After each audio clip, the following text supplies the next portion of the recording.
ಮಾತರ್ಮೇ ಮಾತರಿಶ್ವನ್ನ ಪಿತರತುಲಗುರೋ ಭ್ರಾತರಿಷ್ಟಾಪ್ತಬಂಧೋ ಸ್ವಾಮಿನ್ ಸರ್ವಾಂತರಾತ್ಮನ್ನ ಜರ ಜರಯಿತರ್ಜನ್ಮ ಮೃತ್ಯಾಮಯಾನಾಂ ಗೋವಿಂದೇ ದೇಹಿ ಭಕ್ತಿಂ ಭವತಿ ಚ ಭಗವನ್ನೂರ್ಜಿತಾಂ ನಿರ್ನಿಮಿತ್ತಾಂ ನಿರ್ವ್ಯಾಜಾಂ ನಿಶ್ಚಲಾಂ ಸದ್ಗುಣಗಣ ಬೃಹತೀಂ ಚಾಶ್ವತೀಮಾಚುದೇವ ನಾರಾಯಣಂ ನಮಸ್ಕೃತ್ಯ ನರಂ ಚೈವ ನರೋತ್ತಮಂ ದೇವೀಂ ಸರಸ್ವತೀಂ ವ್ಯಾಸಂ ತತೋ ಜಯಮುದೀರಯೇ ವಿಜಾನತಾಂ ಅವಿತ್ತಸ್ಯ ಮಧ್ವಸ್ಯ ಜಗತಿ ಗುರೋಃ ಪೂರ್ವಾಚಾರ್ಯಮಹಿಷ್ಠಾನಾಂ ಇಯಂ ಪ್ರಣತಿಮಾಲಿಕಾ ಪೂರ್ಣಜ್ಞಾನಾಯ ವಿದ್ಮಹೇ ಪೂರ್ಣಾನಂದಾಯ ಧೀಮಹಿ ತನ್ನೋ ವ್ಯಾಸ ಪ್ರಚೋದಯಾತ್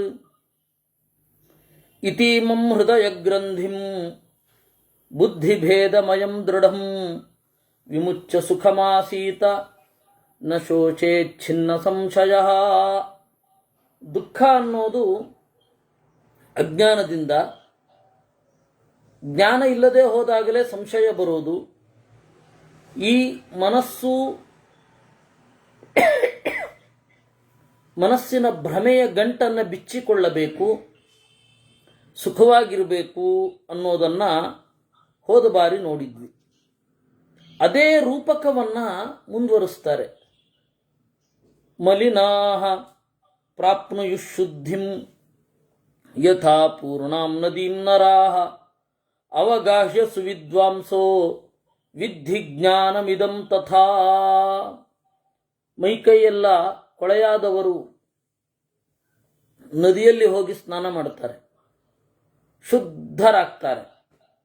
ಆ ರೀತಿ ಜ್ಞಾನ ಅಂತನ್ನೋದು. ಜ್ಞಾನ ಅದು ಒಂಥರ ಶುಚಿತ್ವದ ಭಾವನೆಯನ್ನು ಕೊಡುತ್ತೆ. ಶಾಸ್ತ್ರಗ್ರಂಥಗಳ ಸನ್ನಿಧಿಯಲ್ಲಿ ಇರುವಾಗ, ಚಿಂತನೆ ಮಾಡುವಾಗ ಒಂದು ಪಾವಿತ್ರ್ಯದ ಅರಿವಾಗತ್ತೆ. ಏನೋ ಮೈಯೆಲ್ಲ ತೊಳೆದುಕೊಂಡ ಹಾಗೆ. ಹೊರಗಡೆಯ ಸ್ನಾನ ಒಂದಾದರೆ ಇದು ಮನಸ್ಸಿನ ಸ್ನಾನ. ಆ ಜ್ಞಾನವೇ ಶುದ್ಧಿ, ಬೇರೆ ಅಲ್ಲ.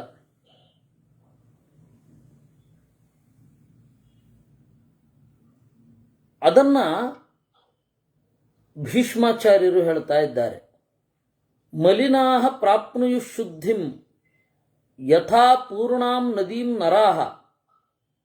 ಮೈ ಕೈ ಕೊಳೆಯಾದವರು ನದಿಯಲ್ಲಿ ಮಿಂದಾಗ ಯಾವ ರೀತಿ ಸ್ವಚ್ಛತೆಯ ಅನುಭವವನ್ನು ಪಡಿತಾರೋ ಆ ರೀತಿ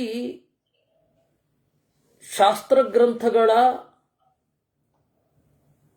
ಜ್ಞಾನದಿಂದ ಶುದ್ಧಿಯನ್ನು ಪಡಿತಾರೆ. ಮಹಾನದೀಂ ಹಿ ಪಾರಜ್ಞಾಃ ತರಂತೆ ನ ತದನ್ಯಥಾ ನತು ತಾಮ್ಯಂತಿ ತತ್ವಜ್ಞಾಃ ಫಲಜ್ಞಾನೇನ ಇತ್ಯುತಾ. ಪಾರಜ್ಞಾಃ ತೀರ ಯಾವುದು ಎಂದು ಗೊತ್ತಿದ್ದವರು ಅವರೇನು ಮಾಡ್ತಾರೆ? ತರಂತೆ ದಾಟ್ತಾರೆ. ನತದನ್ಯಥ ತೀರದ ಬಗ್ಗೆಯೇ ಗೊತ್ತಿರದವರು ದಾಟೋದೇನನ್ನ. ನತು ತಾಮ್ಯಂತಿ ತತ್ವಜ್ಞಾಃ ತಮುಗ್ಲಾನು ಅಂತ ಧಾತು. ತತ್ವವನ್ನು ಬಲ್ಲವರು ನತು ತಾಮ್ಯಂತಿ ಕ್ಲೇಶಕ್ಕೆ ಒಳಗಾಗುವುದಿಲ್ಲ. ಯಾಕೆ? ಫಲಜ್ಞಾನೇನ. ಇದರ ಫಲ ಏನು ಅಂತ ತಿಳ್ಕೊಂಡಿರ್ತಾರೆ. ದೈನಂದಿನ ಜೀವನದ ನಡೆ ಏನು ಅನ್ನೋದನ್ನು ತಿಳ್ಕೊಂಡಿರ್ತಾರೆ.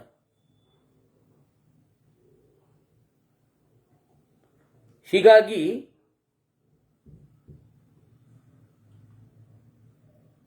ಜ್ಞಾನ ಅತ್ಯಂತ ಅವಶ್ಯ. ನಾನು ಇದೇ ರೂಪಕವನ್ನು ಶಾಸ್ತ್ರ ಗ್ರಂಥಗಳಿಗೆ, ಆಚಾರ್ಯರ ಗ್ರಂಥಗಳಿಗೆ ಹೇಳ್ತಾ ಇದ್ದದ್ದು. ಮಧ್ವಾಚಾರ್ಯರ ಗ್ರಂಥಗಳು ನದಿಯ ಹಾಗೆ. ಆ ನದಿ ಸಮುದ್ರಕ್ಕೆ ಸೇರಬೇಕು. ಹಾಗೆ ಮಧ್ವರ ಶಾಸ್ತ್ರ ಗ್ರಂಥಗಳು ವೇದವೆಂಬ ಕಡಲಿಗೆ ಸೇರಬೇಕು. ಅಲ್ಲಿ ನಾರಾಯಣನಿದ್ದಾನೆ, ಸಮುದ್ರಶಾಹಿಯಾದ ನಾರಾಯಣ ಇದ್ದಾನೆ ವೇದವೆಂಬ ಕಡಲಿನಲ್ಲಿ, ಅವನನ್ನು ತಿಳಿಬೇಕು ಅಂತ ನಾನು ಆ ರೂಪಕವನ್ನು ಕೊಡ್ತಾ ಇದ್ದೆ. ನದಿಗೆ ಸಾಗುವ ದಾರಿಗಳಲ್ಲಿ ಇದ್ದುಬಿಟ್ರೆ ಗತಿ ಏನು? ಟಿಪ್ಪಣಿಗಳು ನದಿಗೆ ಸಾಗುವ ದಾರಿ, ಟೀಕೆಗಳು ಸ್ನಾನಘಟ್ಟ. ಸ್ನಾನಘಟ್ಟ ಕ್ರಮೇಣ ಶಿಥಿಲ ಆಗತ್ತೆ, ಅದರ ಜಾಗದಲ್ಲಿ ಬೇರೆ ಸ್ನಾನಘಟ್ಟವನ್ನು ಕಟ್ಟಬೇಕಾಗತ್ತೆ ಅಲ್ವೇ? ಹಾಗೆ ಗ್ರಂಥಗಳ ವ್ಯಾಖ್ಯಾನದಲ್ಲಿ ಕಂಡು ಕಾಣದ ಬದಲಾವಣೆಗಳು ಬರುತ್ತೆ. ಕಾಲಕ್ಕೆ ತಕ್ಕ ಪ್ರತಿಕ್ರಿಯೆಯನ್ನು ನಾವು ಆ ಗ್ರಂಥದಿಂದ ಹುಡುಕಬೇಕಾಗತ್ತೆ. ನಮ್ಮ ಪೂರ್ವಿಕರು ಕಟ್ಟಿದ ಸ್ನಾನಘಟ್ಟ ಅಂತ ಹೇಳಿ ಸ್ನಾನಘಟ್ಟ ಶಿಥಿಲ ಆದರೂ ಅಲ್ಲಿರ್ಲಿಕ್ಕಾಗಲ್ಲ, ಮತ್ತೆ ಅಷ್ಟೇ ನದಿಯೂ ಅಲ್ಲ. ನದಿ ಬೇರೆ ಕಡೆಯಿಂದಲೂ ಸೊಗಸಾಗಿ ಕಾಣುತ್ತೆ. ನಮಗೆ ನದಿಯ ಮೂಲಕ ಹರಿದುಕೊಂಡು ಹೋಗಿ ಕಡಲನ್ನು ಸೇರುವುದು ಮುಖ್ಯ. ಹಾಗೆ ಆಚಾರ್ಯರ ಗ್ರಂಥಗಳೆಂಬ ನದಿಯಿಂದ ನಾವು ವೇದವೆಂಬ ಕಡಲನ್ನು ಸೇರಬೇಕು ಅಂತ ನಾನು ಯಾವಾಗಲೂ ಹೇಳ್ತಾ ಇರ್ತೇನೆ. ಪ್ರಾಯ ನನ್ನ ಮನಸ್ಸಿನಲ್ಲಿ ಆ ರೂಪಕ ಯಾಕೆ ಮೂಡಿತು ಅಂತ ಹೇಳಿದ್ರೆ, ಮಹಾಭಾರತದಲ್ಲಿ ಹಾಗೆ ಹೇಳಿದ್ದರಿಂದ ಅಂತ ಇರಬಹುದು. ಏವಂ ಯೇ ವಿದುರಧ್ಯಾತ್ಮಂ ಕೇವಲಂ ಜ್ಞಾನಮುತ್ತಮಂ ಏತಾಂ ಬುದ್ಧ್ವಾ ನರಾಃ ಸರ್ವೇ ಭೂತಾನಾಮಾಗತಿಂ ಗತಿಂ ಅವೇಕ್ಷತ ಶನೈರ್ಬುದ್ಧ್ಯಾ ಲಭತೆ ಶಮಮುತ್ತಮಂ. ಈ ರೀತಿಯಾಗಿ ಮನುಷ್ಯರು ಪಂಚಭೂತಗಳ ಜೀವರ ಹುಟ್ಟು ಸಾವುಗಳನ್ನು ತಿಳಿದು ನಿರ್ಣಯ ಮಾಡ್ತಾ ಶಾಂತಿಯನ್ನು ಪಡೆಯುತ್ತಾರೆ. ತ್ರಿವರ್ಗೋ ಯಸ್ಯ ವಿಹಿತಃ ಪ್ರೇಕ್ಷತಂ ಸ ವಿಮುಚ್ಯತೆ ಅನ್ವೀಕ್ಷ್ಯ ಮನಸಾ ಯುಕ್ತಃ ತತ್ವದರ್ಶಿ ನಿರುತ್ಸುಕಃ.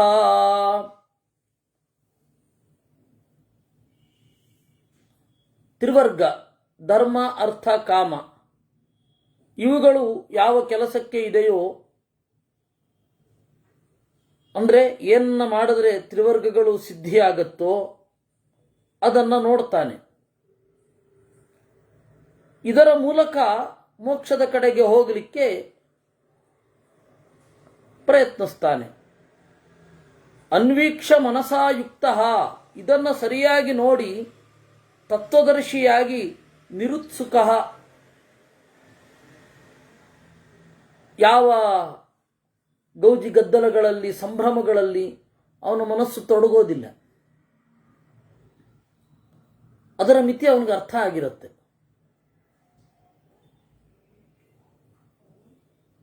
ಹಬ್ಬಗಳಲ್ಲಿ ವಿಪರೀತವಾಗಿ ತೊಡಗಿ ನಲಿಯುವ ಕಾಲ ದಾಟಿಬಿಟ್ಟಿರ್ತಾನವನು. ಯಾಕೆಂದ್ರೆ ಅದು ತ್ರಿವರ್ಗಕ್ಕೆ ಸಂಬಂಧಪಟ್ಟದ್ದು. ಅಲ್ಲಿ ಧರ್ಮ ಉಂಟು, ಅರ್ಥ ಉಂಟು, ಕಾಮ ಉಂಟು. ಆ ಧರ್ಮಾರ್ಥ ಕಾಮಗಳನ್ನು ಬಳಸಿಕೊಂಡು ಮೋಕ್ಷದ ಕಡೆಗೆ ಹೋಗಬೇಕು ಅನ್ನೋದು ಒಬ್ಬ ಗೃಹಸ್ಥನಿಗೆ, ಸಾಧಕನಿಗೆ ಅರ್ಥ ಆಗಿರುತ್ತೆ. ಹಬ್ಬವನ್ನು ಅಭಿನಂದಿಸುವುದಿಲ್ಲ, ದೂಷಿಸುವುದೂ ಇಲ್ಲ.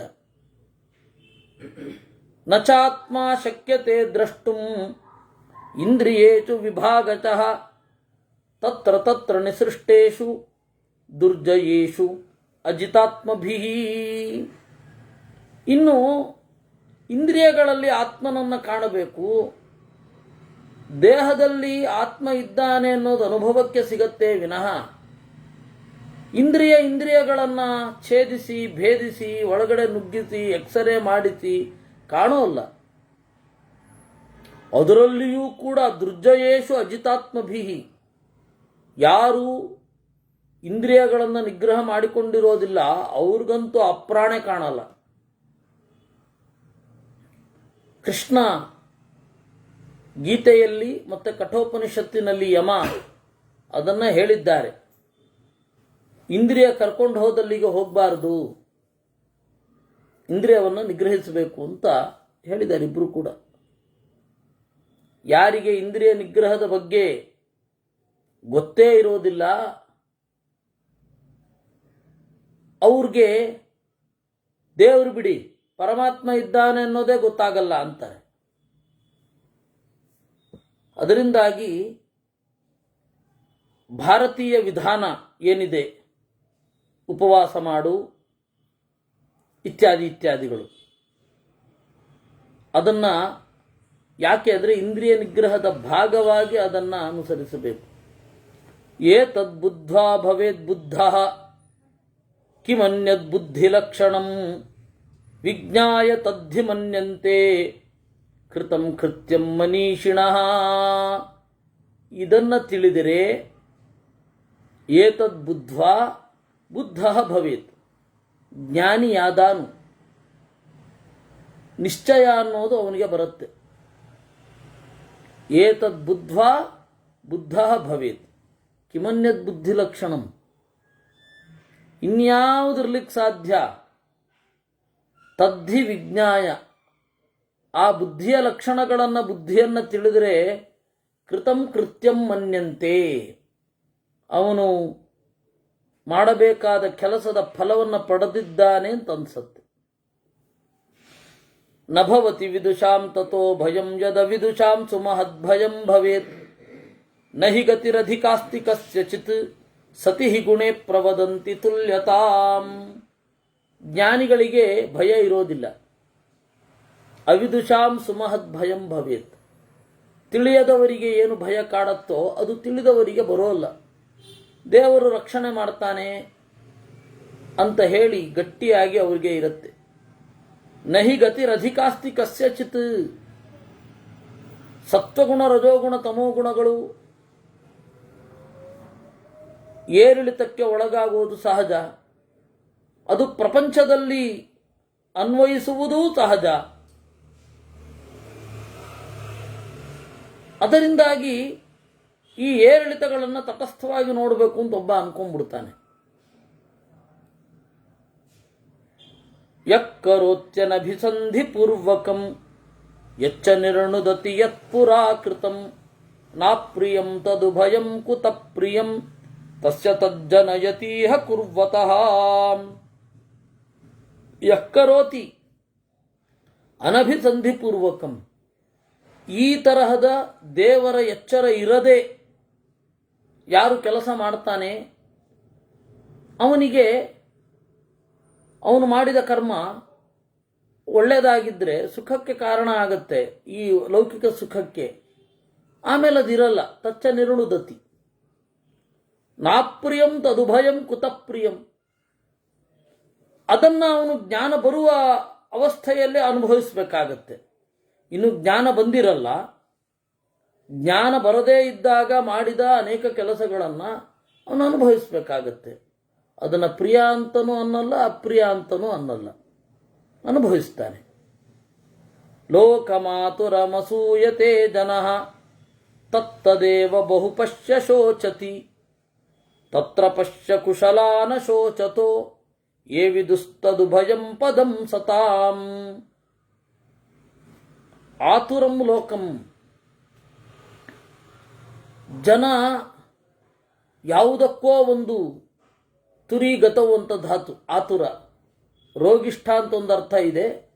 ವೇಗಶೀಲ, ವೇಗವಾಗಿ ಓಡುವವರನ್ನು ನೋಡಿ ಜನ ಅಸೂಯತೆ,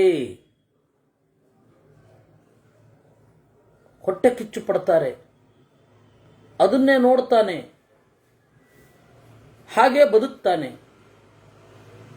ತತ್ರ ಪಶ್ಯ ಕುಶಲಾನ ಶೋಚತೋ, ಆದರೆ ನಿಜವಾದ ಆಂತರಿಕ ಪ್ರಜ್ಞೆ ಇದ್ದರೆ ಅಶೋಚತಃ ಕುಶಲಾನ್ ಪಶ್ಯ, ದುಃಖ ಪಡದ ದುಃಖವನ್ನು ತಮ್ಮ ಮನಸ್ಸಿನ ಒಳಗಡೆ ಎಳೆದುಕೊಳ್ಳದ ವ್ಯಕ್ತಿಯನ್ನು ನೋಡು. ಅವರು ಸುಖ ದುಃಖಗಳನ್ನು ದೇವರ ಪ್ರಸಾದ ಅಂತ ತಿಳಿದಿರುತ್ತಾರೆ ಅನ್ನೋದು ಈ ಮಾತಿಗೆ ಸುಮಾರು 182ನೇ ಅಧ್ಯಾಯ ಆಗತ್ತೆ. ಭೀಷ್ಮ ಹಂತ ವಕ್ಷ್ಯಾಮಿ ತೇ ಪಾರ್ಥ ಧ್ಯಾನಯೋಗಂ ಚತುರ್ವಿಧಂ ಯಂ ಜ್ಞಾತ್ವಾ ಶಾಶ್ವತೀಂ ಸಿದ್ಧಿಂ ಗಚ್ಚಂತಿ ಪರಮರ್ಷಯಃ. ಧ್ಯಾನಯೋಗವನ್ನು ಹೇಳುತ್ತೇನೆ ಕೇಳು. ಧ್ಯಾನಯೋಗ 4 ಥರನಾಗಿದೆ. ಇದೆಲ್ಲ ಧ್ಯಾನಕ್ಕೆ ಸಿದ್ಧತೆ. ನಾವು ಏನು ದೈನಂದಿನ ಕ್ರಿಯೆಗಳನ್ನು ಮಾಡ್ತೇವೆ, ಸದಾಚಾರ ಎಲ್ಲವೂ ಕೂಡ ಧ್ಯಾನಕ್ಕೆ ಸಿದ್ಧತೆ. ಅದು ಸದಾಚಾರಗಳನ್ನು ಮಾಡಿದ ಮೇಲೆ ಧ್ಯಾನಕ್ಕೆ ಹೋಗಬೇಕು. ಆದರೆ ನಮಗೆ ಇವತ್ತು ತಲೆನಲ್ಲಿ ಸದಾಚಾರ ಅನ್ನೋದು ಆ ದಿವಸ ಮುಗಿದು ಮುಂದಿನ ದಿವಸದ ಕರ್ತವ್ಯ ಶುರು ಆಗೋದ್ರೊಳಗಡೆ ಆಗಿಬಿಡತ್ತೆ. ಅಲ್ಲ ಅಂತಾರೆ. ಅದಕ್ಕೆ ಹೇಗಿರಬೇಕು ಅನ್ನೋದನ್ನು ಹೇಳಿ ಧ್ಯಾನ ಯೋಗವನ್ನು ಹೇಳ್ತಾ ಇದ್ದಾರೆ. ಅದು 4 ತರಹ ಇರುತ್ತೆ. ಏವಂ ಜ್ಞಾತ್ವಾ ಯಂ ಜ್ಞಾತ್ವಾ ಶಾಶ್ವತೀಂ ಸಿದ್ಧಿಂ ಗಚ್ಚಂತಿ ಪರಮರ್ಷಯಃ. ಈ ಧ್ಯಾನ ಯೋಗವನ್ನು ತಿಳಿದು ಶಾಶ್ವತವಾದ ಸಿದ್ಧಿಯನ್ನು ಹೊಂದಿದ್ದಾರೆ ಋಷಿಗಳೆಲ್ಲ. ಯಥಾ ಸ್ವನುಷ್ಠಿತಂ ಧ್ಯಾನಂ ತಥಾ ಕುರ್ವಂತಿ ಯೋಗಿನಃ ಮಹರ್ಷಯೋ ಜ್ಞಾನತೃಪ್ತಾಃ ಗಿರ್ನಿರ್ವಾಣಗತಮಾನಸಾಃ.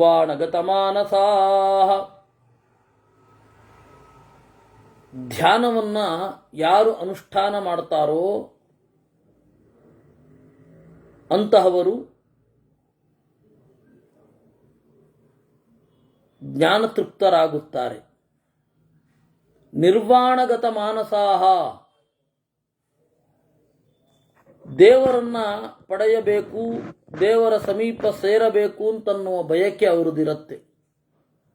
ನಾವರ್ತಂತೆ ಪುನಃ ಪಾರ್ಥ ಮುಕ್ತ ಸಂಸಾರ ದೋಷತಃ ಜನ್ಮದೋಷ ಪರೀಕ್ಷೀಣಾ ಸ್ವಭಾವೇ ಪರ್ಯವಸ್ಥಿತಾ. ಧ್ಯಾನಯೋಗದ ಸಿದ್ಧಿ ಯಾರಿಗಾಗತ್ತೆ, ಸಂಸಾರದ ದೋಷದಿಂದ ಮುಕ್ತರಾಗ್ತಾರೆ. ಹುಟ್ಟು ಸಾವುಗಳ ದೋಷದಿಂದ ಕಳಚಿಕೊಂಡು ಸ್ವಭಾವೇ ಪರ್ಯವಸ್ಥಿತಾ, ತಮ್ಮ ತಮ್ಮ ಸ್ವಭಾವದಲ್ಲಿ ನೆಲೆಗೊಳ್ಳುತ್ತಾರೆ. ಇದು ಸ್ಪಷ್ಟವಾಗಿ ಅಭೇದವನ್ನು ನಿರಾಕರಣೆ ಮಾಡುವಂತಹ ಮಾತು. ಸ್ವಭಾವೇ ಪರ್ಯವಸ್ಥಿತಾ ನಾವರ್ತಂತೆ, ಮತ್ತೆ ಮರಳಿ ಬರುವುದಿಲ್ಲ. ನಿರ್ದ್ವಂದ್ವಾ ನಿತ್ಯ ಸತ್ವಸ್ಥಾ ವಿಮುಕ್ತಿಂ ನಿತ್ಯಮಾಶ್ರಿತಾ ಅಸಂಗೀನ್ಯವಿಷೀದಾನಿ ಮನಃಶಾಂತಿಕರಾಣಿ ಚ. ನಿರ್ದ್ವಂದ್ವಾಹ, ಸೋಲು ಗೆಲುವು, ಹುಟ್ಟು ಸಾವು ಈ ಜೋಡಿಗಳು ಅವರನ್ನು ಕಾಡುವುದಿಲ್ಲ. ಅದಕ್ಕೆ ನಿರ್ದ್ವಂದ್ವಾಹ ಅಂದರು. ನಿತ್ಯ ಸತ್ವಸ್ಥಾಹ, ನಿತ್ಯವೂ ಬಲಜ್ಞಾನ ಸಮಾಹಾರನಾದ, ಅದರಿಂದ ಸತ್ವ ಎನ್ನುವ ಹೆಸರಿನ ನಾರಾಯಣನಲ್ಲಿ ನೆಲೆಗೊಂಡಿರುತ್ತಾರೆ. ಅವರು ನಿತ್ಯ ಸತ್ವಸ್ಥರು. ಅವರು ವಿಮುಕ್ತಿಯಲ್ಲಿ ತೊಡಗಿ ಅಸಂಗೀನಿ ಅವಿಷಾದೀನಿ, ಸಂಗದಿಂದ ವಿಷಾದದಿಂದ ಕಳಚಿಕೊಂಡು ಮನಸ್ಸಿನ ಶಾಂತಿಯನ್ನು ಅನುಭವಿಸುತ್ತಾರೆ. ತತ್ರ ಧ್ಯಾನೇನ ಸಂಶ್ಲಿಷ್ಟಂ ಏಕಾಗ್ರೋ ಧಾರಯೇನ್ಮನಃ ಪಿಂಡೀಕೃತ್ಯ ಇಂದ್ರಿಯಗ್ರಾಮಂ ಆಸೀನಃ ಕಾಷ್ಠವನ್ಮುನಿಃ. ಧ್ಯಾನದಿಂದ ತೊಡಗಿ ಏಕಾಗ್ರನಾಗಿ ಮನಸ್ಸನ್ನು ಧರಿಸಬೇಕು, ಇಂದ್ರಿಯವನ್ನು ಒಟ್ಟು ಮಾಡಿಟ್ಟುಕೊಳ್ಳಬೇಕು, ಕಟ್ಟಿಗೆಯಂತೆ ಆಗಬೇಕು. ಗೀತಾ ಭಾಷ್ಯದಲ್ಲಿ ಮಧ್ವಾಚಾರ್ಯರು ಈ ಮಾತನ್ನು ಹೇಳ್ತಾರೆ. ಅವರು ಹೇಳ್ತಾರೆ,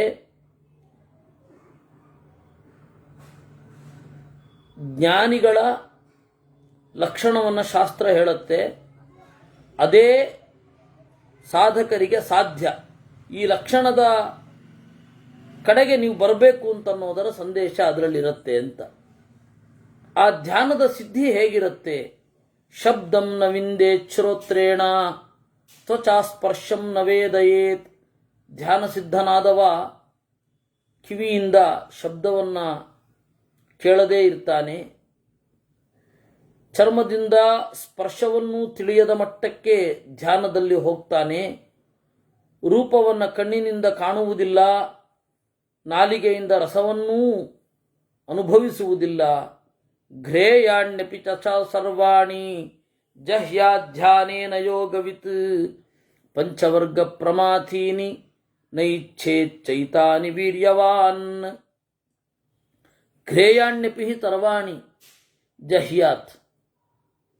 ಅತ್ಯಂತ ಸುಂದರವಾದ ಪರಿಮಳಭರಿತವಾದ ಜಾಗದಲ್ಲಿ ನಾನು ಕೂತಿರಬೇಕು ಅನ್ನೋದನ್ನು ಬಿಡ್ತಾನೆ.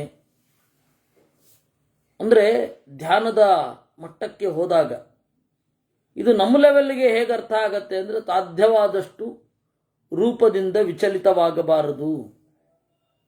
ಅದರಲ್ಲಿ ಫಸ್ಟ್ ಸ್ಟೆಪ್ಪು ಬೇರೊಬ್ಬರ ಹೊರಗಣ ರೂಪವನ್ನು ನೋಡಿ ತಮಾಷೆ ಮಾಡೋದೋ ಅಥವಾ ವಿಪರೀತ ಮೋಹಕ್ಕೆ ಒಳಗಾಗೋದೋ ಆಗಬಾರದು. ರೂಪ ಮೋಹಕ್ಕೆ ಬೀಳಬಾರದು. ಏನೋ ಯಾವುದೋ ಒಂದು ಕರ್ಮದಿಂದ ಅವರ ರೂಪ ಸರಿ ಹೊಂದುತ್ತಾ ಇರೋಲ್ಲ, ಅವರನ್ನು ತಮಾಷೆ ಮಾಡೋದಾಗಲಿ, ಅದೇನದು ಬಾಡಿ ಶೇಮಿಂಗ್. ಬಾಡಿ ಶೇಮಿಂಗ್ ಅಂತಾರಲ್ಲ, ಬೇರೊಬ್ಬರ ದೇಹವನ್ನು ಆಡಿಕೊಳ್ಳೋದು, ಅದನ್ನು ಮಾಡಬಾರ್ದು. ಅದು ಫಸ್ಟ್ ಸ್ಟೆಪ್. ಇದು ತೀವ್ರವಾಗಿ ನಮ್ಮನ್ನು ಬೆಳೆಸತ್ತೆ. ಆಮೇಲೆ ಎದುರುಗಡೆ ದೇವರ ಧ್ಯಾನದಲ್ಲಿದ್ದಾಗ ಯಾವ ರೂಪವೂ ಕಾಣುವುದಿಲ್ಲ, ಒಳಗಡೆ ಮನಸ್ಸು ಸರಿದಿರುತ್ತೆ. ಅದರ ಫಸ್ಟ್ ಸ್ಟೆಪ್ಪು ಇದು. ರೂಪಂನ ಚಕ್ಷುಷಾ ವಿದ್ಯಾತ್ ಜಿಹ್ವಯ ನರಸಾಂಸ್ತಥಾ ಶಬ್ದಂ ನ ವಿಂದೇತ್ ಶ್ರೋತ್ರೇಣ. ಹೊರಗಡೆಯ ಶಬ್ದಗಳಿಗೆ ಮರುಳಾಗಬಾರದು. ನಾವು ಹೊರಗಡೆಯ ಶಬ್ದಗಳು ಏನೇ ಬಂದರೂ ಕೂಡ ಒಳಗಡೆ ಸ್ಥಿಮಿತವನ್ನು ಕಳ್ಕೊಳ್ಬಾರದು. ಅದಕ್ಕಾಗಿಯೇ ಶಬ್ದ ಅನ್ನೋದು ನಮಗಿಷ್ಟ ಅಂತಲೇ ಹಾಡಿನ ಮೂಲಕವೂ ದೇವರ ಚಿಂತನೆ ಮಾಡು ಅಂತ ಹೇಳೋದು. ತ್ವಚಾ ಸ್ಪರ್ಶಂ ನವೇದಯೇತ್. ಇದು ಗುರಿಯಾಗಿರೋದು. ಇದು ದಾರಿ ನಾವು ಇದರತ್ತ ಸಾಗಬೇಕು, ಆ ರೀತಿ ಯೋಚನೆ ಮಾಡಿಕೊಳ್ಬೇಕು. ಅದರಿಂದಾಗಿ ಶಬ್ದಸ್ಪರ್ಶ ರೂಪರಸ ಗಂಧಗಳ ಬಗ್ಗೆ ಒಂದು ಎಚ್ಚರ ಇರಬೇಕು. ಪಂಚವರ್ಗ ಪ್ರಮಾಥೀನಿ. ಶಬ್ದಸ್ಪರ್ಶ ರೂಪರಸ ಗಂಧಗಳು ಇಂದ್ರಿಯವನ್ನೇ ಕಡೆಗೆ ನಾಶ ಮಾಡಿಬಿಡ್ತಾವೆ ಅಂತ ಅದರ ಎಚ್ಚರ ಇರಬೇಕು. ತಥೋ ಮನಸ್ಸಿ ಸಂಸೃಜ್ಯ ಪಂಚವರ್ಗಂ ವಿಚಕ್ಷಣಃ ಸಮಾದಧ್ಯಾನ್ ಮನೋಭ್ರಾಂತಂ ಇಂದ್ರಿಯೈ ಸಹ ಪಂಚಭಿಃ. ಆಮೇಲೆ ಈ ಪಂಚವರ್ಗಗಳು ಇಂದ್ರಿಯಗಳನ್ನು ಮನಸ್ಸಿನಲ್ಲಿ ಲಯಗೊಳಿಸಬೇಕು. ಸಂಸೃಜ್ಯ ಅಂದರೆ ಶಬ್ದ ಸ್ಪರ್ಶ ರೂಪ ರಸಗಂಧ, ಆಮೇಲೆ ಮೂಗು ಮೊದಲಾದ ಇಂದ್ರಿಯಗಳು, ಇದನ್ನು ಮನೋಭಿಮಾನಿಯಾದ ಸದಾಶಿವನಲ್ಲಿ ಇವರೆಲ್ಲರೂ ಅಧೀನರಾಗಿದ್ದಾರೆ ಅಂತ ಚಿಂತಿಸಬೇಕು. ಮನಸ್ಸು ಗಿರಗಿರಣ ತಿರುಗದಂತೆ ನೋಡಿಕೊಳ್ಬೇಕು. ವಿಸಂಚಾರಿ ನಿರಾಲಂಬಂ ಪಂಚದ್ವಾರಂ ಚಲಾಚಲಂ ಪೂರ್ವಂ ಧ್ಯಾನಪತೆ ಧೀರಃ ಸಮಾದಧ್ಯಾನ್ಮನೋನರಃ. ತಿರುಗಾಡದಂತೆ, ಮನಸ್ಸಿಗೆ ಆಲಂಬನವಿರದಂತೆ 5 ಬಾಗಿಲುಗಳಿರುವ ಚಲಾಚಲಂ, ದೇವರನ್ನು ಬಿಟ್ಟು ಓಡುವ, ಬೇರೆ ವಿಚಾರಗಳಲ್ಲಿ ಛಲವಾಗಿರುವ ಇಂದ್ರಿಯವನ್ನು ಧ್ಯಾನದ ದಾರಿಯಲ್ಲಿ ದುಡಿಸಬೇಕು. ಅದು ಪ್ರತಿ ದಿವಸ ಬೆಳಗ್ಗೆ ಮಾಡುವಂತಹ ಕಾರ್ಯ. ಎಷ್ಟರ ಮಟ್ಟಿಗೆ ಸಫಲ ಆಗಿಸ್ಬೇಕೋ ಅದು ಅವನಿಗೆ ಗೊತ್ತು. ಪ್ರಯತ್ನ ಅಂತೂ ಪಡಬೇಕು. ದೇವರ ಈ ಧ್ಯೇಯ ಶ್ಲೋಕಗಳಲ್ಲಿ, ಧ್ಯಾನ ಶ್ಲೋಕಗಳಲ್ಲಿ ಏನು ಚಿಂತನೆ ಮಾಡುತ್ತೇವೆ ಅದು ಸದ್ಯಕ್ಕೆ ಇವಾಗ 3 ಸೆಕೆಂಡು 4 ಸೆಕೆಂಡ್ ಇರುತ್ತೆ. ದೇವರ ಚಿಂತನೆ ಮಾಡುವಾಗ ದೇವರ ರೂಪವನ್ನು ಮನಸ್ಸಿನಲ್ಲಿ ನಮ್ಮ ಪ್ರಜ್ಞೆ ಅಂತನ್ನುವ ಪೆನ್ನಿನಿಂದ ಬರ್ಕೊಳ್ತೇವೆ. ಅದು ಎಷ್ಟೊತ್ತಿರುತ್ತೆ? ಧ್ಯಾನ ಶ್ಲೋಕ ಹೇಳ್ತಾ ಹೇಳ್ತಾ ಆ ಧ್ಯಾನ ಶ್ಲೋಕದ ಅರ್ಥ ತಿಳ್ಕೊಳ್ತು ಅಂತಂದರೆ ಬುದ್ಧಿ ಅನ್ನುವ ಪೆನ್ನಿನಿಂದ ಆ ಧ್ಯೇಯ ರೂಪವನ್ನು ಬರ್ಕೊಳ್ಬಹುದು. ಆದರೆ ಜಪ ಮಾಡಲಿಕ್ಕೆ ಹೋಗುವಾಗ ಏನಾಗತ್ತೆ, ಅದು 3 ಸೆಕೆಂಡು ಅಷ್ಟೇ ನಿಂತಿರುತ್ತೆ. ಮನಸ್ಸಿಗೆ ಅಷ್ಟು ಸುಸ್ತಾಗಿಬಿಡತ್ತೆ. ಆವಾಗ ಬೇರೆ ಗುಣಗಳನ್ನು ಚಿಂತಿಸಿ ಮತ್ತೆ ರೂಪದ ಬಗ್ಗೆ ಚಿಂತನೆ ಮಾಡಬೇಕು, ದೇವರ ರೂಪದ ಬಗ್ಗೆ. ಮತ್ತೆ ಚಿಂತನೆ ಮಾಡ್ತಾ ಇರಬೇಕಾದ್ರೆ ಕೆಲವೊಂದು ಲೋಪಗಳಾಗ್ತವೆ. ಏಕೆಂತಂದರೆ ನಾವು 32 ಲಕ್ಷಣದಿಂದ ಕೂಡಿದ ದೇವರ ರೂಪವನ್ನು ಚಿಂತನೆ ಮಾಡುವಾಗ ಎಲ್ಲೋ ಒಂದು ಇಂದ್ರಿಯವನ್ನು ಚಿಂತನೆ ಮಾಡುವಾಗ ಲೋಪ ಹಾಗೆ ಆಗತ್ತೆ. ಅದನ್ನು ಮತ್ತೆ ಸರಿ ಮಾಡಿಕೊಳ್ಬೇಕು.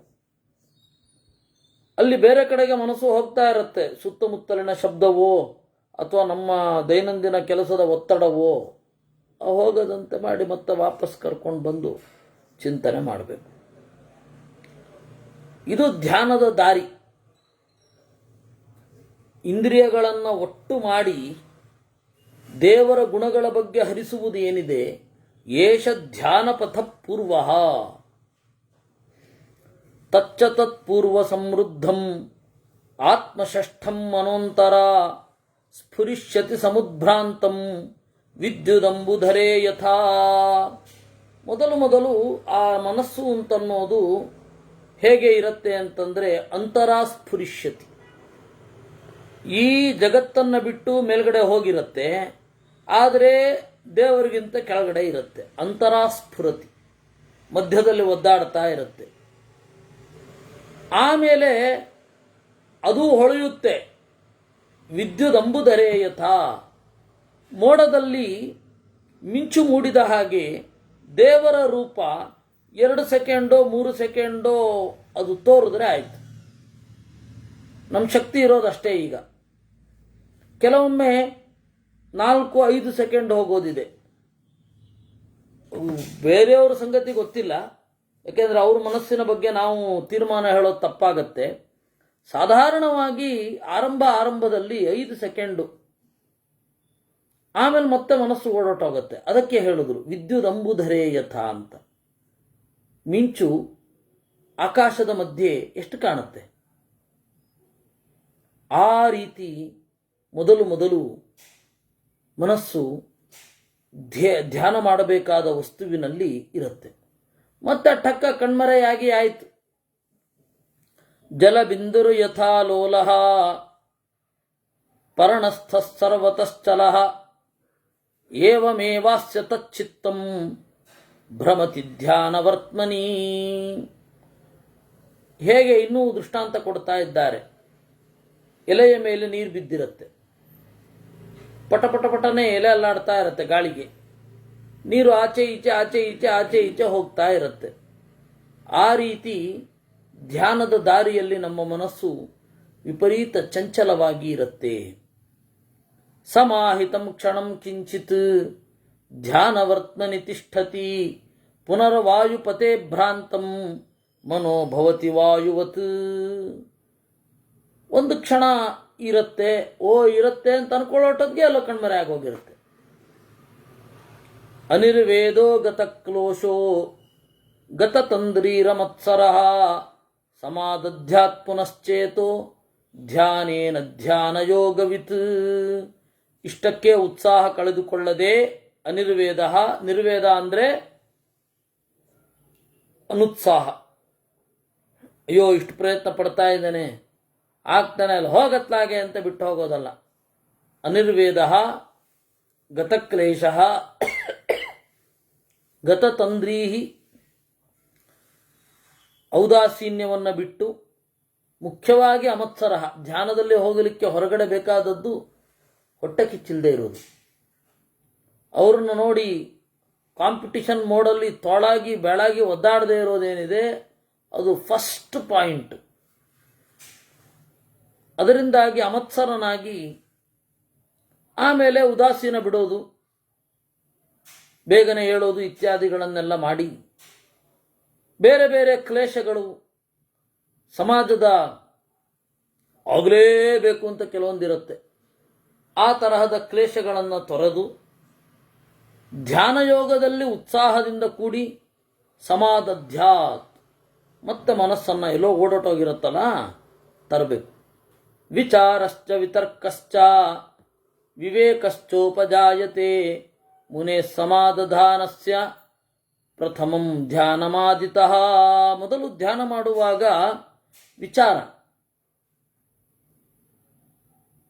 ಬಹಳ, ಅದು ಯಾವುದೇ ವಿಚಾರ ಆಗಿರಬಹುದು, ಶಾಸ್ತ್ರ ಗ್ರಂಥಗಳದ್ದು ಆಗಬಹುದು, ಅದು ಬಂದರೆ ಒಳ್ಳೆಯದೇ, ಆದರೆ ಅದೇ ಅಂತಿಮ ಅಲ್ಲ. ಮೊದಲು ವಿಚಾರ ಮೂಡುತ್ತೆ, ಬೇರೆ ಬೇರೆ ಜಗತ್ತಿನ ಯಾವುದ್ಯಾವುದೋ ವಿಚಾರಗಳು, ಕಂಡಿದ್ದು ಕೇಳಿದ್ದು ಕಾಣದ್ದು ಎಲ್ಲನೂ ಬರುತ್ತೆ, ಊಹಿಸಿದ್ದು ಎಲ್ಲ ಬರುತ್ತೆ, ವಿಚಾರಶ್ಚ. ಆಮೇಲೆ ವಿತರ್ಕಶ್ಚ, ಧ್ಯಾನ ಮಾಡ್ತಾ ಇರುವಾಗ ಧ್ಯಾನದ ಬಗ್ಗೆನೇ ಸಂದೇಹ ಬಂದ್ಬಿಡುತ್ತೆ. ಅದು ಒಂದು, ಅದರ ಬಗ್ಗೆ ಗೊಂದಲ ಪಡಬೇಡಿ, ಅದು ದಾರಿಯಲ್ಲಿ ಅದು ಸಿಗತ್ತೆ. ಆಮೇಲೆ ವಿವೇಕಶ್ಚ, ನಾವು ಬೇರೆ ಬೇರೆ ಕ್ರಿಯೆಗಳಿಗೆ ಇರುವ ನಡುವಣ ವ್ಯತ್ಯಾಸವನ್ನು ಅದು ಗ್ರಹಿಸುತ್ತೆ. ಈ ರೀತಿ ನನಿರ್ವೇದಂ ಮುನಿರ್ಗಚ್ಚೇತ್ ಮುನೇ ಸಮಾಧಾನಸ್ಯ ಪ್ರಥಮಂ ಧ್ಯಾನಮಾದಿತಃ. ಮನಸ್ಸನ್ನು ನಿಲ್ಲಿಸ್ಲಿಕ್ಕೆ ಹೋದಾಗ ಈ ಮೂರು ದಾರಿಗಳು, ಮೂರು ವಸ್ತುಗಳು ದಾರಿಯಲ್ಲಿ ಸಿಕ್ಕೇ ಸಿಗತ್ತೆ. ಮನಸಾ ಕ್ಲಿಶ್ಯಮಾನಸ್ತು ತತ್ಸಮಾಧಾನ ಕಾಮ್ಯಯ ನ ನಿರ್ವೇದಂ ಮುನಿರ್ಗಚ್ಚೇತ್ ಕುರಿಯಾದೇವಾತ್ಮನೋ ಹಿತಂ. ಮನಸ್ಸು ಕಾಟ ಕೊಡುತ್ತೆ, ಕೂಡ್ಲಿಕ್ಕೆ ಬಿಡಲ್ಲ. ಆದರೆ ಅದನ್ನು, ಮನಸ್ಸನ್ನು ಶಾಂತಗೊಳಿಸಬೇಕು ಅಂತ ಹೇಳಿ ನಿರುತ್ಸಾಹಗೊಳ್ಳಬಾರದು. ಅಯ್ಯೋ ಎಷ್ಟು ಮಾಡಿದ್ರು ಅಷ್ಟೇ ಅಂತ ಅನ್ನಬಾರದು. ಕುರಿಯಾದೇವ ಆತ್ಮನೋ ಹಿತಂ, ತನಗೆ ಹಿತವಾದದ್ದನ್ನು ಮಾಡಬೇಕು. ಪಾಂಸು ಭಸ್ಮ ಕರೀಷಾಣಾಂ ಯಥಾ ವೈ ವಾರಾಶಯಶ್ಚಿತಾಃ ಸಹಸಾ ವಾರಿಣಾ ಸಿಕ್ತಾಃ ನ ಯಾಂತಿ ಪರಿಭಾವನಾಂ. ಧೂಳು, ಭಸ್ಮ, ಕರೀಶ. ಕರೀಶ ಅಂತ ಹೇಳಿದ್ರೆ ಸಗಣಿಯಲ್ಲಿ ನಾವು ತೊಳೆದಿರ್ತೀವಿ, ಸಗಣಿಯನ್ನು ಪೂಜಿರ್ತೀವಿ, ಅದನ್ನು ನೀರು ಹಾಕಿದ ಕೂಡಲೇ ಅದು ಹೊರಟೋಗಲ್ಲ. ಸಹಸಾ ವಾರಿಣ ಸಿಕ್ತಾ, ನೀರು ಹಾಕಿದ ಕೂಡಲೇ ಅದು ಹೊರಟೋಗಲ್ಲ. ನಾವು ಬಲಾತ್ಕಾರವಾಗಿ ತಿಕ್ಕಿ ತೊಳೆಯಬೇಕು. ಕಿಂಚಿತ್ ಸಿಕ್ತಂ ಯಥಾ ಚ ಸ್ಯಾತ್ ಶುಷ್ಕಂ ಚೂರ್ಣಮಭಾವಿತಂ ಕ್ರಮಶಸ್ತು ಶನೈರ್ಗಚ್ಚೇತ್ ಸರ್ವಂ ತತ್ಪರಿಭಾವನಾಂ. ಸ್ವಲ್ಪ ಹಾಕಿದ್ರೂ ಏನಾಗೋಲ್ಲ. ಶುಷ್ಕಂ ಚೂರ್ಣಮಭಾವಿತಂ, ಕೆಲವೊಮ್ಮೆ ಏನು ಮಾಡಬೇಕಾಗತ್ತೆ, ಅದು ಒಣಗೋವರೆಗೂ ಕಾದು ಒಣಗಿದ್ದನ್ನು ಒತ್ತಟ್ಟಿಗೆ ಹಾಕಿ ಆಮೇಲೆ ನಿಧಾನವಾಗಿ ಅದನ್ನು ತೊಳಿಬೇಕಾಗತ್ತೆ. ಕೆಲವೊಮ್ಮೆ ಒಣಗಿದ್ರೆ ಸಾಕು, ಶುದ್ಧ ಮಾಡಿಬಿಟ್ಟು ಆಮೇಲೆ ನೀರಿನಿಂದ ತೊಳೆಯಬಹುದು. ಹೀಗೆಲ್ಲ ಬೇರೆ ಬೇರೆ ಆ ಮನೋಮಲದ ಸಾಂದ್ರತೆಯ ಮೇಲೆ ಡಿಪೆಂಡ್ ಆಗಿರುತ್ತೆ. ಏವಮೇವೇಂದ್ರಿಯ ಗ್ರಾಮಂ ಶನೈಃ ಸಂಪರಿಭಾವಯೇತ್ ಸಂಹರೇತ್ ಕ್ರಮಶಶ್ಚೈನಂ ಸ ಸಮ್ಯಕ್ ಪರಿಶಾಮ್ಯತಿ. ಈ ರೀತಿ ಇಂದ್ರಿಯ ಗ್ರಾಮವನ್ನು ನಿಧಾನವಾಗಿ ತೊಳಗಿಸಿ, ಬೆಳಗಿಸಿ, ಪುಸಲಾಯಿಸಿ ಕ್ರಮವಾಗಿ ಒಂದು ಕಡೆ ಸಂಗ್ರಹಿಸಬೇಕು.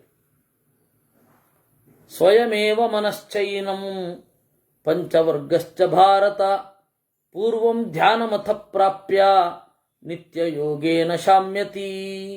ಮನಸ್ಸಿನ ಇನ್ನೊಂದು ಭಾಗವನ್ನು ನಿಯಂತ್ರಣ ಮಾಡುತ್ತೆ. ಅಂದರೆ ಇನ್ನೊಂದು ರೀತಿಯಲ್ಲಿ ಹೇಳೋದಾದರೆ, ಮನಸ್ಸು ತನ್ನನ್ನು ತಾನೇ ನಿಗ್ರಹಿಸಿಕೊಳ್ಳುತ್ತೆ. ನ ತತ್ ಪುರುಷಕಾರೇಣ ನ ಚ ದೈವೇನ ಕೇನಚಿತ್ ಸುಖಮೇಷ್ಯತಿ ತತ್ತಸ್ಯ ಯದೇವಂ ಸಂಯತಾತ್ಮನಃ. ದೇವರು ಬೇಡ, ಅದನ್ನು ಕೇವಲ ನನ್ನ ಪುರುಷ ಪ್ರಯತ್ನದಿಂದ ಮಾಡ್ತೇನೆ ಅಂದರೂ ಆಗಲ್ಲ.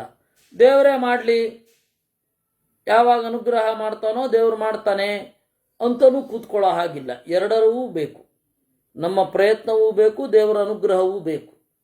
ಸುಖೇನ ತೇನ ಸಂಯುಕ್ತೋ ರಂಸ್ಯತೆ ಧ್ಯಾನ ಕರ್ಮಣಿ ಗಚ್ಚಂತಿ ಯೋಗಿನೋ ಯುಕ್ತಾ ನಿರ್ವಾಣಂ ತನ್ನಿರಾಮಯಂ. ಈ ದಾರಿಯಲ್ಲಿ ನಡೆಯುತ್ತಾ ಒಂದು ದಿವಸ ಸುಖ ಸಿಗತ್ತ ಅವನಿಗೆ. ಧ್ಯಾನ ಕರ್ಮಣಿ ರಂಸ್ಯತೆ, ಧ್ಯಾನದಲ್ಲಿ ತೊಡಗುತ್ತಾನೆ, ಆನಂದ ಪಡ್ತಾನೆ. ಇದು ಪ್ರೊಸೀಜರ್ ಅನ್ನುವಲ್ಲಿಗೆ 183ನೇ ಅಧ್ಯಾಯ. ಈ ಇದರಲ್ಲಿ ಒಂದು ಕಥೆ ಇದೆ. ಕಥೆ ಬಂದು ಬಹಳ ದಿವಸ ಆಗಿತ್ತು ಅಲ್ವಾ. ಯುಧಿಷ್ಠಿರ ಚಾತುರಾಶ್ರಮ್ಯ ಯುಕ್ತಂತೆ ರಾಜಧರ್ಮಾಸ್ತಥೈವ ಚ ನಾನಾಶ್ರಯಾಶ್ಚ ಬಹವಃ ಇತಿಹಾಸ ಪೃಥಗ್ವಿಧಾಃ. ಅಜ್ಜ, 4 ಆಶ್ರಮದಿಂದ ಕೂಡಿದ ನಿನ್ನ ಮಾತುಗಳನ್ನು ಕೇಳಿದೆ, ರಾಜಧರ್ಮವನ್ನು ಕೇಳಿದೆ, ಇತಿಹಾಸಗಳನ್ನು ಕೇಳಿದೆ. ಶ್ರುತಾಸ್ತ್ವತ್ತ ಕಥಾಶ್ಚೈವ ಧರ್ಮಯುಕ್ತ ಮಹಾಮತೆ ಸಂದೇಹೋಸ್ತಿತು ಕಶ್ಚಿನ್ಮೇ ತದ್ಭವಾನ್ ವಕ್ತುಮರ್ಹತಿ. ನಿನ್ನಿಂದ ಧರ್ಮಯುಕ್ತವಾದ ಬಹಳ ಕಥೆಗಳನ್ನು ಕೇಳಿದೆ, ಆದರೆ ನನಗೊಂದು ಸಂದೇಹ ಇದೆ. ಏನು? ಜಾಪಕಾನಾಂ ಫಲಪ್ರಾಪ್ತಿಂ ಶ್ರೋತುಮಿಚ್ಛಾಮಿ ಭಾರತ ಕಿಂ ಫಲಂ ಜಪತಾ ಮುಕ್ತಂ ಕ್ವ ವಾ ತಿಷ್ಠಂತಿ ಜಾಪಕಾಃ. ಜಪ ಮಾಡುವವರಿಗೆ ಏನು ಫಲ ಅದು ಕೇಳಬೇಕು. ಜಪ ಮಾಡುವಾಗ ಏನು ಫಲ, ಅವರು ಎಲ್ಲಿರ್ತಾರೆ? ಜಪಸ್ಯ ಚ ವಿಧಿಂ ಕೃತ್ಸನಂ ವಕ್ತುಮರ್ಹಸಿ ಮೇ ನಘ ಜಾಪಕ ಇತಿ ಕಿಂ ಚೈತತ್ ಸಾಂಖ್ಯಂ ಯೋಗ ಕ್ರಿಯಾ ವಿಧಿ. ಜಪದ ಬಗೆ, ಹೇಗೆ ಜಪ ಮಾಡಬೇಕು ಅದರ ಎಲ್ಲ ವಿವರಗಳನ್ನು ಹೇಳು ನನಗೆ. ಜಾಪಕರು ಅಂದರೆ ಯಾರು? ಜಪ ಅಂದರೆ ಅದು ಕರ್ಮವೋ ಜ್ಞಾನವೋ ವಿಧಿಯೋ? ಕಿಂ ಯಜ್ಞ ವಿಧಿರೇವೈಷ ಕಿಮೇತಜ್ಜಪ್ಯ ಮುಚ್ಯತೆ ಏತನ್ಮೇ ಸರ್ವಮಾಚಕ್ಷ್ವ ಸರ್ವಜ್ಞೋ ಹ್ಯಸಿ ಮೇ ಮತಃ. ಯಜ್ಞವೇ ಜಪದಿಂದ ಇದು ಜಪ ಅನ್ನೋದು ಯಜ್ಞವೋ ಅಥವಾ ಏನನ್ನು ಜಪ ಮಾಡಬೇಕು ಎಲ್ಲದರ ಬಗೆಗೆ ಹೇಳಬೇಕು. ಭೀಷ್ಮ ಅತ್ರಾಪ್ಯುದಾಹರಂತೀಮಂ ಇತಿಹಾಸಂ ಪುರಾತನಂ ಯಮಸ್ಯ ಚ ಪುರಾವೃತ್ತಂ ಕಾಲಸ್ಯ ಬ್ರಾಹ್ಮಣಸ್ಯ ಚ. ಅದಕ್ಕೆ ಭೀಷ್ಮಾಚಾರ್ಯರು ಒಂದು ಕಥೆ ಹೇಳ್ತೇನೆ ಕೇಳು. ಯಮ ಅನ್ನುವವನಿಗೂ ಕಾಲಾಭಿಮಾನಿಗೂ ಆಮೇಲೆ ಬ್ರಾಹ್ಮಣನಿಗೂ ನಡುವೆ ನಡೆದ ಒಂದು ಘಟನೆ. ಸನ್ಯಾಸ ಏವ ವೇದಾಂತೆ ವರ್ತತೆ ಜಪನಂ ಪ್ರತಿ ವೇದಾದೇವಾಭಿನಿರ್ವೃತ್ತ ಶಾಂತಿರ್ಬ್ರಹ್ಮಣ್ಯವಸ್ಥಿತಾ. ವೇದಾಂತದಲ್ಲಿ ಸನ್ಯಾಸ ತೊಡಗುವುದೇ ಜಪಕ್ಕೆ ಸಹಕಾರಿ. ವೇದದಿಂದಲೇ ಶಾಂತಿ ಅಂತನ್ನೋದು ಬರೋದು. ಶಾಂತಿ ಅಂತಂದರೆ 3 ಲೆವೆಲ್ಲಿನ ಅರ್ಥ ಉಂಟು. ಒಂದು ಮನಸ್ಸಮಾಧಾನ, ಅದನ್ನು ಶಾಂತಿ ಅಂತ ಕರೀತಾರೆ. 2ನೆಯದ್ದು ಭಗವದ್ಭಕ್ತಿ. 3ನೆಯದ್ದು ಭಗವಂತನಲ್ಲಿ ನೆಲೆಗೊಂಡು ಇದ್ದ ಮೇಲೆ ಬರುವ ಆನಂದ. ಈ 3 ಶಾಂತಿ ಅಂತ ಕರೀತಾರೆ. ಅದಕ್ಕೆ 3 ಬಾರಿ ಶಾಂತಿ ಶಾಂತಿ ಶಾಂತಿ ಅಂತನ್ನೋದು. ಮೊದಲ ಶಾಂತಿ ಅಂತಂದರೆ ಮನಸ್ಸಮಾಧಾನ. ಆ ಮನಸ್ಸಮಾಧಾನದಿಂದ ಭಗವದ್ಭಕ್ತಿ, ಭಗವದ್ಭಕ್ತಿಯಿಂದ ಆನಂದ. ಈ 3 ಸ್ಟೆಪ್. ಇವರೆಲ್ಲ ಶಾಂತಿ ಅಂತ ಹೇಳಿದ್ರೆ ಬೇರೆಯವರು ತೊಂದರೆ ಮಾಡದೆ ಸುಮ್ಮನೆ ಕುಕ್ಕರಿಸೋದನ್ನೇ ಶಾಂತಿ ಅಂತ ಇವರೆಲ್ಲ ಕರೆಯೋದು.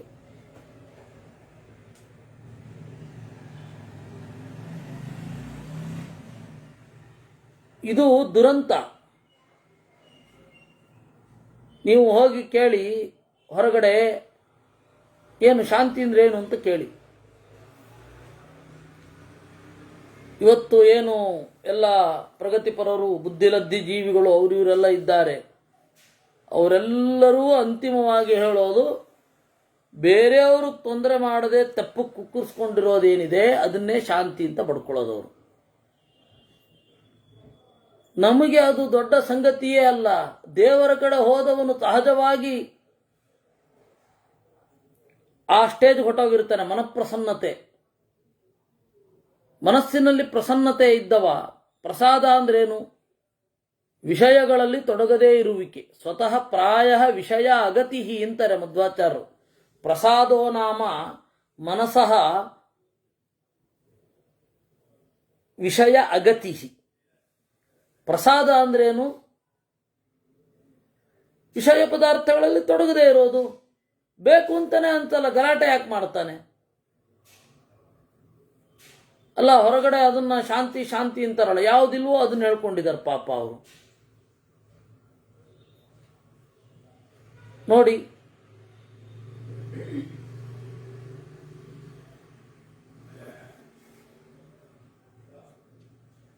ಹೊರಗಡೆ ಈಗ ಕೇಳಿದ್ರೆ ನಗು ಬರುತ್ತೆ. ಇದನ್ನು ತಿಳ್ಕೊಂಡ್ಮೇಲೆ, ಮಧ್ವರನ್ನ ನೋಡಿದ ಮೇಲೆ ಭಾರತೀಯ ಸಂಸ್ಕೃತಿ ಅಷ್ಟು ಉದಾತ್ತವಾಗಿದೆ.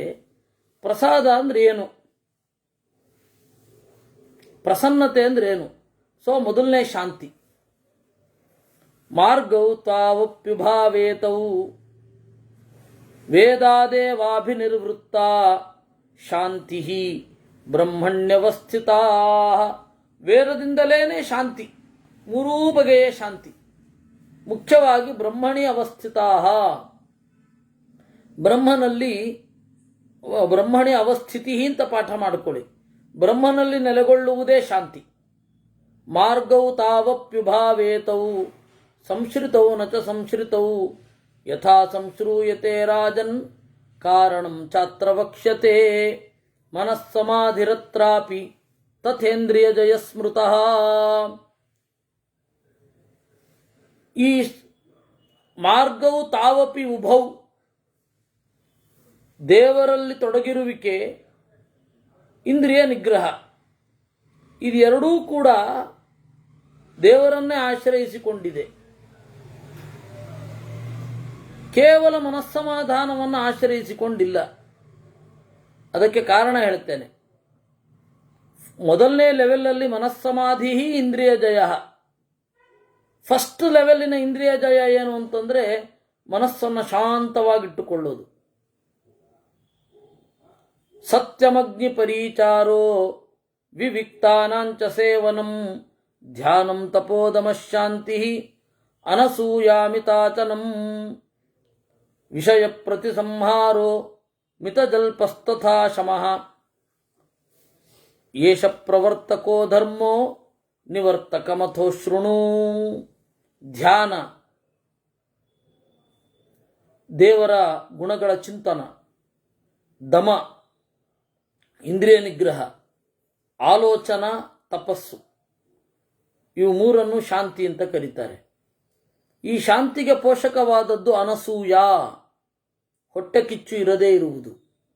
ಮಿತಾಶನಂ, ಅಲ್ಪವನ್ನು ಉಣ್ಣುವುದು. ವಿಷಯ ಪ್ರತಿಸಂಹಾರ, ಶಬ್ದಸ್ಪರ್ಶ ರೂಪರಸಗಂಧಗಳಿಗೆ ತೊಡಗದೇ ಇರುವುದು. ಆಮೇಲೆ ಮಿತಜಲ್ಪ, ಯೋಚನೆ ಮಾಡಿ ಮಾತನಾಡುವುದು. ಏಷ ಪ್ರವರ್ತಕೋ ಧರ್ಮ, ಇವೆಲ್ಲ ಪ್ರವರ್ತಕ ಧರ್ಮ, ಹೇಗಿರಬೇಕು ಅಂತ. ನಿವರ್ತಕ ಮತೋ ಶೃಣು, ಇನ್ನು ಮನಸ್ಸನ್ನ ಈ ಜಗತ್ತಿನಿಂದ ಹಿಂದೆ ಸರಿಸ್ಕೊಳ್ಬೇಕು ಹೇಗೆ ಅನ್ನೋದನ್ನ ಕೇಳು. ಯಥಾ ನಿವರ್ತತೆ ಕರ್ಮ ಜಪತೋ ಬ್ರಹ್ಮಚಾರಿಣ ಏತತ್ ಸರ್ವಮಶೇಷೇಣ ಯಥೋಕ್ತಂ ಪರಿವರ್ಜಯೇತ್. ಜಪ ಮಾಡುವವನಿಗೆ ಲೋಕದಿಂದಲೇ ಒಂದು ವಿತ್ಡ್ರಾ ಇರುತ್ತೆ, ವಿತ್ಡ್ರಾವಲ್, ಪ್ರಜ್ಞೆಯನ್ನ ಲೋಕದಿಂದ ವಾಪಸ್ ತಗೊಂಡಿರ್ತಾನವನು ಜಪ ಮಾಡ್ತಾ ಇದ್ರೆ. ತ್ರಿವಿಧಂ ಮಾರ್ಗಮಾಸಾದ್ಯ ವ್ಯಕ್ತಾವ್ಯಕ್ತಮನಾಮಯಂ ಕುಶೋಚ್ಚಯ ನಿಷಣ್ಣಸ್ಸನ್ ಕುಶಹಸ್ತ ಕುಶಸ್ಥಲೀ. ಹೇಗೆ ಜಪ ಮಾಡ್ತಾನವನು? ವ್ಯಕ್ತ, ಅವ್ಯಕ್ತ, ಅನಾಮಯ, ಮೂರು ದಾರಿ. ದೈಹಿಕ ಕ್ರಿಯೆ ವ್ಯಕ್ತ, ಮಾನಸಿಕ ಕ್ರಿಯೆ ಅವ್ಯಕ್ತ, ಅವ್ಯಕ್ತವಾದ ಮಾನಸಿಕ ಕ್ರಿಯೆಯಿಂದ ಅನಾಮಯ, ಆರೋಗ್ಯ, ಆಮೇಲೆ ಬೇರೊಬ್ಬರಿಗೆ ತೊಂದರೆ ಮಾಡದೇ ಇರೋದು ಇತ್ಯಾದಿಗಳು. ಕುಶೋಚ್ಚಯ ನಿಷಣ್ಣಸ್ಸನ್, ಕೃಷ್ಣ ಗೀತೆಯಲ್ಲಿ ಹೇಳಿದ ಹಾಗೆ ಕೆಳಗಡೆ ದರ್ಭೆ, ಅದರ ಮೇಲೆ ಚಾಪೆ, ಆಮೇಲೆ ಇದು ಕೃಷ್ಣಾಜಿನ, ಅದರ ಮೇಲೆ ಬಟ್ಟೆ. ಕುಶೋಚ್ಚಯ ನಿಷಣ್ಣ, ಕುಶಹಸ್ತ, ಪವಿತ್ರವನ್ನ ಕೈಯಲ್ಲಿ ಧರಿಸಿರ್ತಾನೆ. ಕುಶಸ್ಥಲೀ ಚೀರೈ ಪರಿವೃತಸ್ತಸ್ಮಿನ್ ಮಧ್ಯೆ ಛನ್ನ ಕುಶೈಸ್ತಥಾ ವಿಷಯೇಭ್ಯೋ ನಮಸ್ಕುರ್ಯಾತ್ ವಿಷಯಾನ್ನ ಚ ಭಾವಯೇತ್. ಮರದ ಹತ್ತಿರ ಕುಳಿತುಕೊಂಡು ಅಥವಾ ಪ್ರಕೃತಿಯ ಯಾವುದಾದರೂ ಮಡಿಲಲ್ಲಿ ವಿಷಯೇಭ್ಯೋ ನಮಸ್ಕುರ್ಯಾತ್. ಪ್ರಕೃತಿಯ ಮಡಿಲಾಗಲಿಲ್ಲ ಅಂದ್ರೆ ತೊಂದರೆ ಇಲ್ಲ, ಅದು ವಿಷಯಗಳಿಂದ ಹಿಂದೆ ಸರಿಬೇಕು, ವಿಷಯಗಳನ್ನು ಮನಸ್ಸಿನಲ್ಲಿ ತಂದುಕೊಳ್ಬಾರದು. ಧಾರ್ಷ್ಟ್ಯಮುತ್ಪಾದ್ಯ ಮನತಾ ಮನಸ್ಸೇವ ಮನೋದಧತ್ ತದ್ಬ್ರಹ್ಮ ಧ್ಯಾಯತೆ ಯೋ ಹಿ ಜಪನ್ ವೈ ಸಂಹಿತಾಂ ಹಿತಾಂ. ಏನನ್ನು ಜಪ ಮಾಡಬೇಕು? ದೇವರನ್ನು ಧ್ಯಾನ ಮಾಡಬೇಕು. ಧ್ಯಾನ ಮಾಡ್ಬೇಕಾದ್ರೆ ಏನು ಜಪ ಮಾಡಬೇಕು? ಅವ್ರಿಗೆ ಯಾವುದು ಹಿತವೋ ಅದು.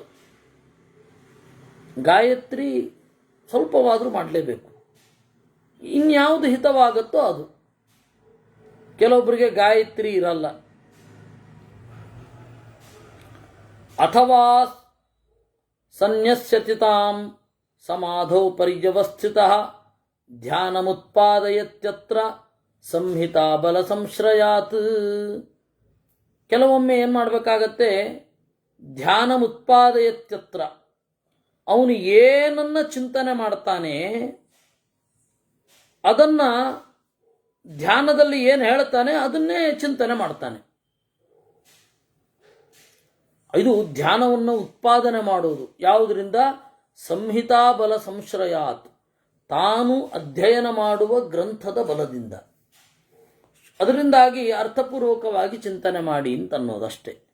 ಶುದ್ಧಾತ್ಮ ತಪಸಾದಾಂತೋ ನಿವೃತ್ತ ಶೇಷಕಾಮವಾನ್.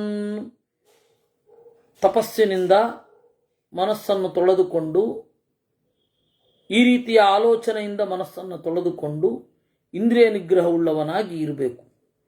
ಅರಾಗ ಮೋಹೋ ನಿರ್ದ್ವಂದ್ವೋ ನ ಶೋಚತೆ ನ ಸಜ್ಜತೆ ನ ಕರ್ತಾ ಕರಣೀಯಾನಾಂ ನ ಕಾರ್ಯಾಣಾಮಿತಿ ಸ್ಥಿತಿ. ರಾಗವಿಲ್ಲದೆ, ಮೋಹವಿಲ್ಲದೆ, ದ್ವಂದ್ವವಿಲ್ಲದೆ, ನಕರ್ತಾ ಕರಣೀಯಾನಾಂ, ಕರ್ತೃತ್ವದ ಅಭಿಮಾನವನ್ನು ತೊರೆದು ಅಕರ್ತೃತ್ವದ ಅಭಿಮಾನವನ್ನೂ ತೊರೆದು ದೇವರು ಮಾಡಿಸ್ತಾ ಇರೋದು ಅನ್ನುವ ಪ್ರಜ್ಞೆಯಲ್ಲಿ ಇರಬೇಕು, ಸಮರ್ಪಣೆ ಮಾಡಬೇಕು. ಯಾಕೆಂದರೆ ತಸ್ಮಿನ್ ನಪೋಮಾ ತರಿಶ್ವಾ ದಧಾತಿ ಅಂತ ಉಪನಿಷತ್ತು. ಅಲ್ಲಿ ತ್ರಿವಿಕ್ರಮ ಪಂಡಿತರು ಹೇಳ್ತಾರೆ, ಪಾಪ ಪುಣ್ಯಗಳೆರಡನ್ನೂ ದೇವರಲ್ಲಿ ಸಮರ್ಪಣೆ ಮಾಡಬೇಕು ಅಂತ ಅದನ್ನು ಹೇಳ್ತಾರೆ. ನ ಚಾಹಂಕಾರ ಯೋಗೇನ ಮನ ಪ್ರಸ್ಥಾಪಯೇತ್ ಕ್ವಚಿತ್ ನ ಚಾನುಗ್ರಹಣೇ ಯುಕ್ತೋ ನಾವಮಾನಿ ನ ಚಾಕ್ರಿಯ. ಅಹಂಕಾರ ಪ್ರವೇಶ ಮಾಡಬಾರ್ದು, ನಾನೇ ಎಲ್ಲ ಮಾಡ್ತಾ ಇರೋದು ಅಂತ. ಹಾಗಂತ ಜೊತೆಗಿನವರ ಸಮಸ್ಯೆಗಳನ್ನು ವಿಪರೀತ ಪ್ರೀತಿಸಬಾರದು, ಅವ್ರನ್ನ ಅವಮಾನವೂ ಮಾಡಬಾರದು, ಕ್ರಿಯೆ ಇಲ್ಲದೆಯೂ ಇರಬಾರದು. ಧ್ಯಾನ ಕ್ರಿಯಾಪರೋ ಯುಕ್ತೋ ಧ್ಯಾನವಾನ್ ಧ್ಯಾನ ನಿಶ್ಚಯ ಧ್ಯಾನೇ ಸಮಾಧಿಮುತ್ಪಾದ್ಯ ತದಪಿ ತ್ಯಜತಿ ಕ್ರಮಾತ್. ಈ ಧ್ಯಾನದ ಒಂದು ಸ್ಥೂಲ ರೂಪ ಏನಿರುತ್ತೆ, ಕ್ರಮೇಣ ಅದನ್ನು ಬಿಡ್ತಾನೆ, ಅಪರೋಕ್ಷ ಆಗತ್ತೆ ಅಂತ. ನ ಚೈತಸ್ಯಾಂ ಅವಸ್ಥಾಯಾಂ ಸರ್ವತ್ಯಾಗ ಕೃತ ಸುಖಿ ನಿರೇಹಸ್ತ್ಯಜತಿ ಪ್ರಾಣಾನ್ ಬ್ರಾಹ್ಮೀಂ ಸಂಶ್ರಯತೆ ತನುಂ. ಈ ಅವಸ್ಥೆಯಲ್ಲಿ ಎಲ್ಲವನ್ನ ತ್ಯಾಗ ಮಾಡಿ ಸುಖಿಯಾಗಿ ಪ್ರಾಣಾನ್ ತ್ಯಜತಿ, ಪ್ರಾಣವನ್ನು ಬಿಡ್ತಾನೆ. ಬ್ರಾಹ್ಮೀಂ ತನುಂ ಸಂಶ್ರಯತೆ, ಮತ್ತೆ ದೇವರಿಗೆ ಸಂಬಂಧಪಟ್ಟ ಅಂದರೆ ದೇವರ ಧ್ಯಾನಕ್ಕೆ ಅನುಕೂಲವಾದ ಶರೀರವನ್ನು ಮತ್ತೆ ಪಡಿತಾನೆ. ಅದು ನಡೀತಾ ಇರುತ್ತೆ, ಬಹಳ ಜನ್ಮದ ಪ್ರೊಸೀಜರ್, ಅದು ಒಂದು ಜನ್ಮದಲ್ಲಿ ಆಗುವಂಥದ್ದಲ್ಲ. ಅಥವಾ ನೇಚ್ಛತೆ ತತ್ರ ಬ್ರಹ್ಮಕಾಯ ನಿಚೇವಣಂ ಉತ್ಕ್ರಾಮತಿ ಚ ಮಾರ್ಗಸ್ಥೋ ನೈವ ಕ್ವಚನ ಜಾಯತೆ. ಕೆಲವೊಮ್ಮೆ ಬೇರೆ ಯಾವುದೋ ಲೋಕಗಳಲ್ಲಿ ತಂಗಿದ್ದು ಅಲ್ಲಿ ಚಿಂತನೆ ಮಾಡ್ತಾ ಇರ್ತಾನೆ, ಇಲ್ಲಿ ಹುಟ್ಟಲೇಬೇಕು ಅಂತ ಇಲ್ಲ. ಹೀಗೆ ಆತ್ಮಬುದ್ಧಿಂ ಸಮಾಸ್ಥಾಯ ಶಾಂತಿ ಭೂತೋ ನಿರಾಮಯ ಅಮೃತಂ ವಿರಜಂ ಶುದ್ಧಂ ಆತ್ಮಾನಂ ಪ್ರತಿಪದ್ಯತೆ. ಹೀಗೆ ಮಾನಸಿಕವಾಗಿ ಮಾಡುವ ಜಪ ನಿಧಾನವಾಗಿ ಆತ್ಮಿಕವಾಗಿ ಬದಲಾಗಿ ದೇವರನ್ನು ಪಡೆಯುತ್ತಾನೆ ಅನ್ನುವಲ್ಲಿಗೆ 184ನೇ ಅಧ್ಯಾಯ. ಕಥೆ ಶುರು ಆಗಲಿಲ್ಲ ಅಂತ, ಹೌದು ಶುರು ಆಗಲಿಲ್ಲ. 85ನೇ ಅಧ್ಯಾಯದಲ್ಲಿ 185ನೇ ಅಧ್ಯಾಯದಲ್ಲಿ ನಾಳೆ ಶುರು ಆಗುತ್ತೆ. ಅದನ್ನು ನಾವು ನಾಳೆ ನೋಡೋಣ. ಕೃಷ್ಣಾರ್ಪಣಮಸ್ತು. ಜಾಪಕೋಪಾಖ್ಯಾನ.